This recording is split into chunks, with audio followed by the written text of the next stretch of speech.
Hello, Homestead. Please stand for the pledge.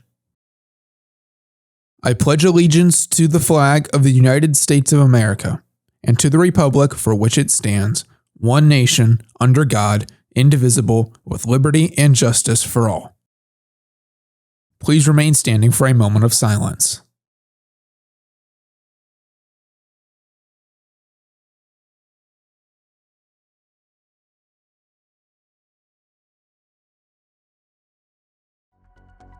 From Homestead Media, this is HHS In-Depth.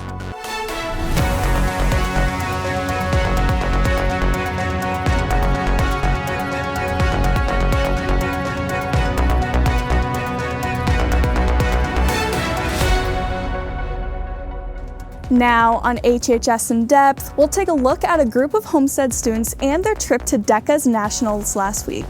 Plus, we'll take a look at Fort Wayne's newest professional sports stadium. And we'll look ahead to this weekend's performance of Mary Poppins from our very own drama department. And I'll be in later on to let you know what we can expect this weekend weather-wise. All that and so much more. Coming up today on HHS In-Depth.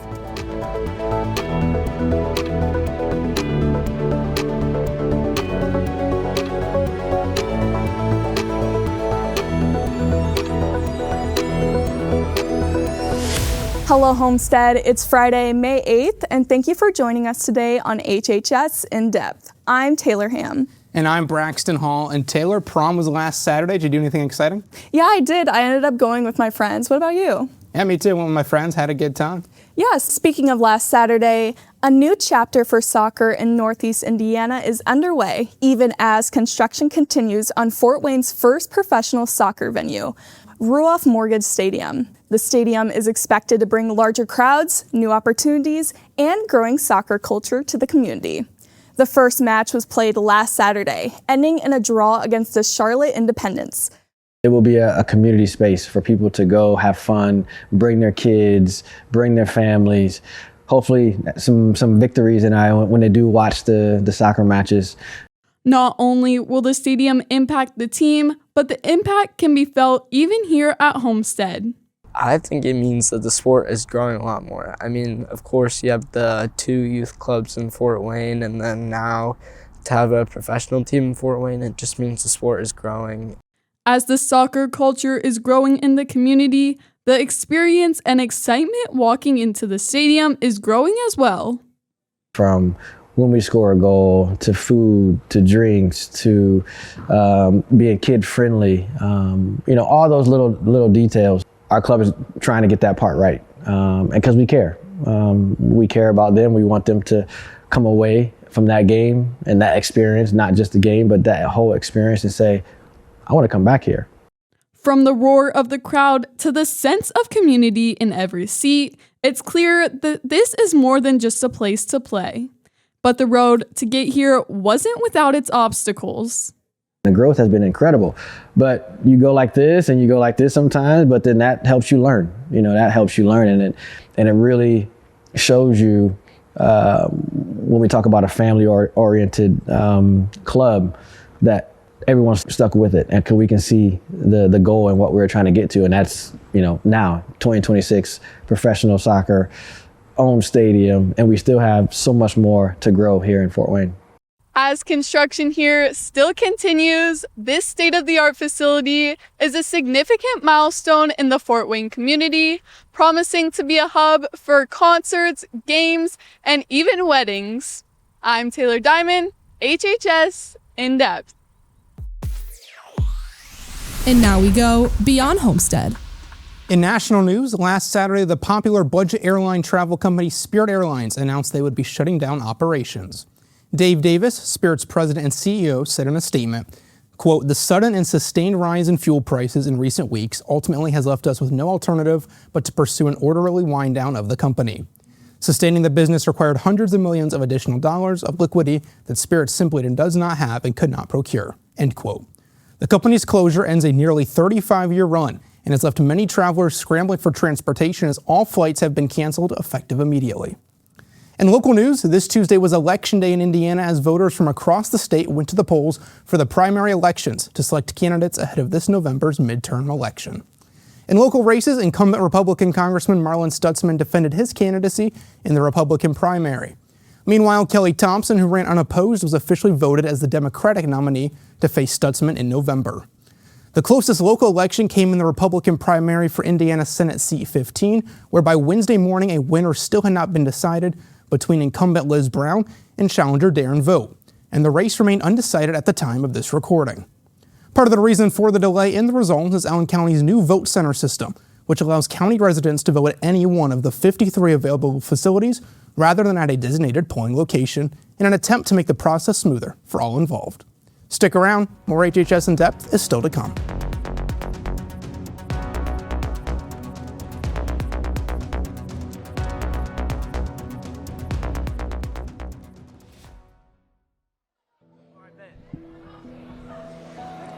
Which teacher impacted me the most? I said Mr. Schenkel, because he's a pretty good teacher, you know? He lets me eat in his class, so that impacted me a lot. Which teacher's class would you take again? I would take Mr. James' class since he teaches history and he's a really good teacher. Which teacher has impacted you the most? Mr. DeVries, which teacher's class would you take again? Mr. Pickett's A-Push class! Which teacher is most passionate about their subject? I'd say Mr. Cogdell about government. Who's a teacher that makes you laugh? Mr. Staley. Who's the teacher that makes you laugh? Mr. Staley. Mr. Yeager, period. Which teacher's class would you take again? Miss Blundell's Pepsi C. Miss Line, Miss Line, Miss Line. Miss Blundell. Who is the chillest teacher? Mr. Elder? Yeah, definitely Mr. Elders. Which teacher's class would you take again? Take Mr. Shaw's theater class, definitely. Mr. Welch's Intro to 2D Art. Who's the chillest teacher? I'd probably say Mr. Harkness. Which teacher's class would you take again? Mr. Emy's class. Mr. Emy, I love you. You're my favorite. We love you, Mr. Emy. Which teacher is the best storyteller? Probably Mr. Leary. He would tell a lot of really good stories. Probably Miss Carroll, because she's really sweet and really kind, and she's one of my favorite teachers ever. Who is the funniest teacher? Mr. James. Which teacher is most passionate about their subject? Mrs. Merkling. She's a sweetheart. Which teacher has the best hair? Mrs. Kronk.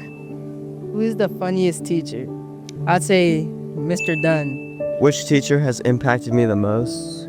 Probably Mr. DeVries last semester. Who is the funniest teacher? I would say it would be Mr. Davis. Which teacher has impacted you the most?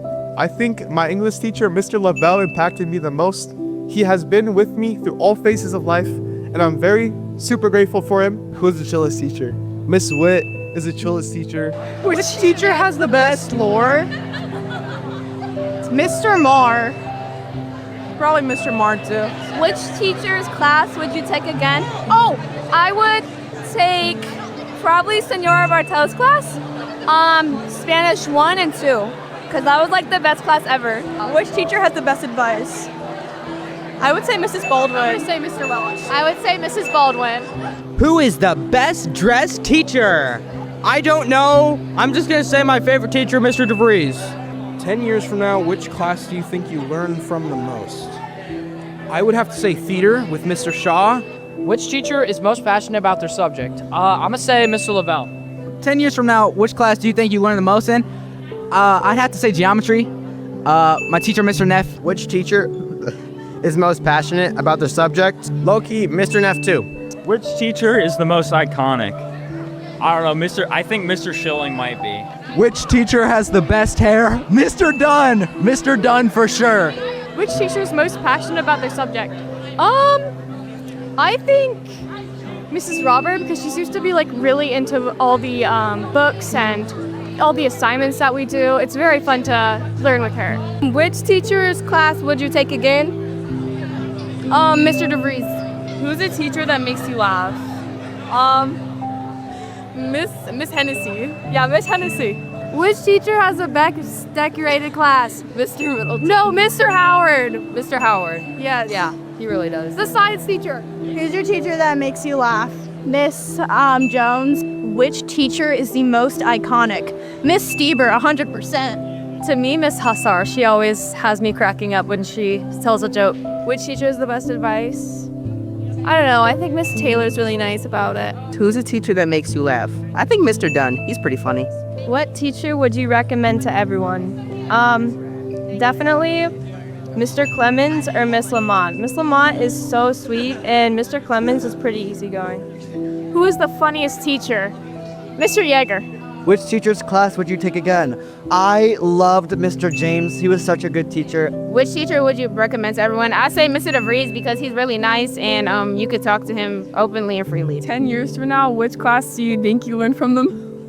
I would say A-Push because Mr. Pickett is a really good teacher and he helps us to apply the things we learn to the real world. Who is the funniest teacher? I think Mr. Pickett is really funny. And Miss Bowman.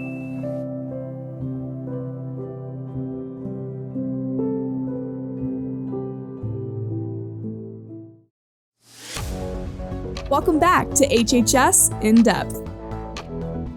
Seniors, if you do not plan to attend the graduation ceremony, please notify Rita Anderson by Wednesday, May 27th.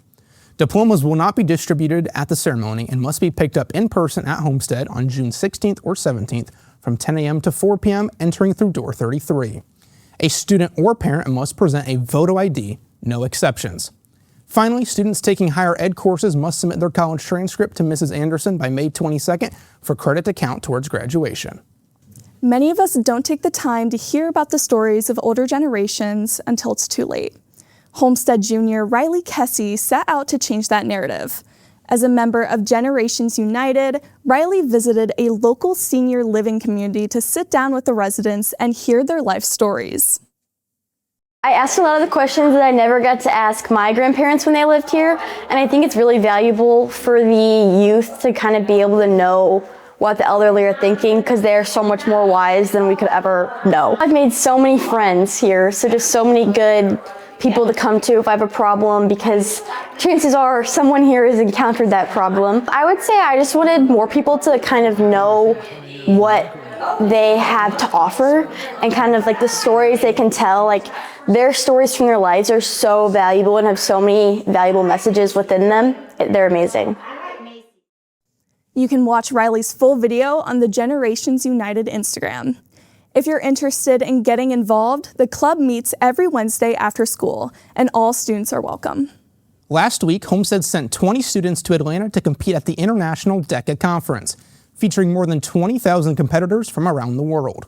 These students qualified back in March and spent the week competing for the chance to win glass, one of the most prestigious awards in high school competition. 3 Spartans earned recognition on stage: Shami Boda, Rayon Iqbal, and Caroline Burns. A special congratulations to Shami Boda, who placed second in the world in the professional selling project. Attention students planning to take the SAT test on Saturday, June 6th.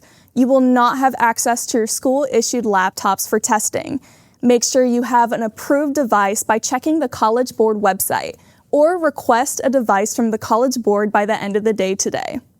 You may have seen students taking swings at a piñata in the cafeteria earlier this week.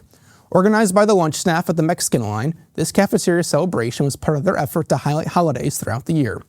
For Cinco de Mayo on Tuesday, a piñata was filled with candy, creating a fun and interactive moment for students while adding a festive touch to the school day. Homestead's spring musical Mary Poppins hit the stage this weekend as the most technically advanced production the theater department has ever performed. Here's a behind-the-scenes look at the demanding tech week for the cast and crew, along with how you can attend this show-stopping performance. Reporter Olivia Butler has the story. Tonight, the Homestead cast and crew of Mary Poppins will perform on this very stage for the second time since their debut from yesterday, using this nearly 10-foot story house alongside hundreds of costumes and props originally rented from an off-touring production on Broadway. But getting here wasn't always easy and definitely had its challenges, especially with the long tech week. Tech week has a lot of challenges. It's just putting all the pieces together and making sure the pieces fit. Sometimes you have to be very flexible. I think my favorite part with most musicals is when it all starts to come together, like just watching it as it slowly grows and comes to fruition of how we pictured it. I think my favorite part has been getting to work with some newer faces that I haven't really worked with too much in past years. I liked learning the music for the show because it's pretty different than most of the other stuff that I've sung in my past shows.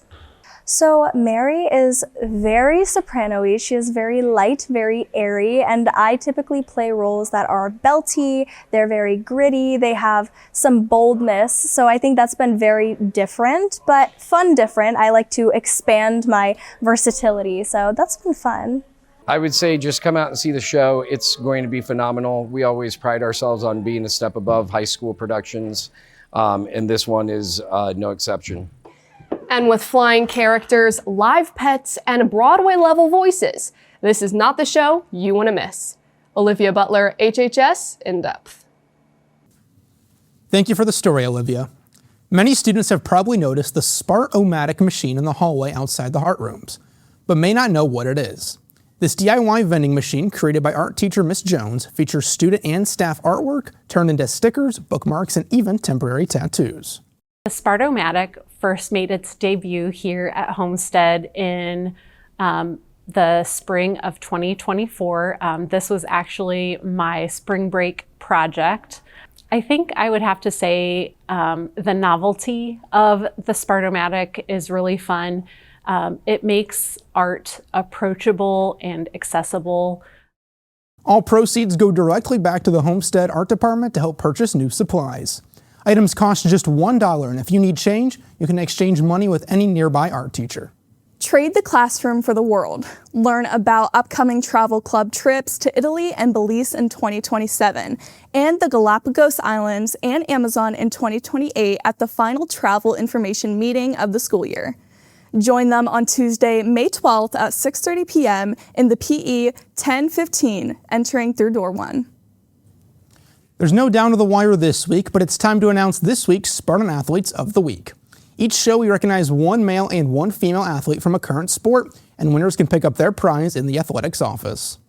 Congratulations to this week's winners, Harper Stiltner from girls track and field, and Brady Henline from boys volleyball.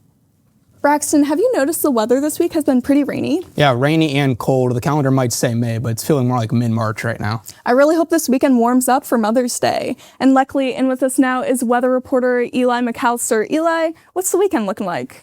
Don't get too hopeful on avoiding any rain, because we start this weekend with a few showers expected later today, and highs reaching into the mid-60s, similar to what we've had all week. As we shift to the weekend, make sure to spend some time outside tomorrow, as we finally get to see a full day of sunshine after the past couple of days of rain and clouds. Temperatures will reach the 70-degree mark as well. Don't put your raincoats away just yet, as the rain clouds come back with heavy showers and highs only getting up to 62, making it the perfect day to stay inside and celebrate Mother's Day. Eli McAllister, HHS In-Depth. Thank you, Eli, for filling us in on this weekend's weather.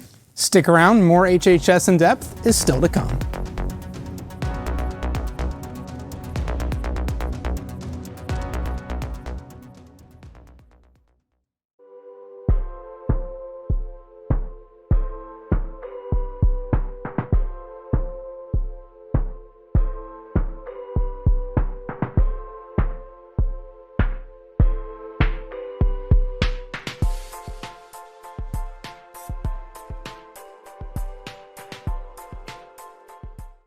Come see the Homestead Theater Department's musical production, Mary Poppins, starring the cast of Homestead students tonight and tomorrow at 7:30 p.m.